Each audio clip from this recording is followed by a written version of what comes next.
बन्द सूचीभित्र मेरो नाम छ कि छैन? बन्द सूचीभित्र मेरो नाम छ कि छैन? गर्छु गर्छु भन्नुपर्ने काम छ कि छैन?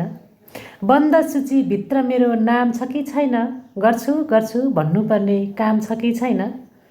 पदमा पुगेपछि खुसु खुसु सो सेवामा, पदमा पुगेपछि खुसु खुसु सो सेवामा मैले गर्न पाउने छलछाम छ कि छैन? बन्द सूचीभित्र मेरो नाम छ कि छैन? अहिले पैसो चढाएर पद त किनौला म, अहिले पैसो चढाएर पद त किनौला म, 7 पुस्तालाई पुग्ने त्यहाँ दाम छ कि छैन? बन्द सूचीभित्र मेरो नाम छ कि छैन? कुनै दिन भ्रष्ट मन चोखिन चाह्यो भने, कुनै दिन भ्रष्ट मन चोखिन चाह्यो भने दुधले नुहाउने कतै धाम छ कि छैन? बन्द सूचीभित्र मेरो नाम छ कि छैन? गर्छु गर्छु भन्नुपर्ने काम छ कि छैन? धन्यवाद।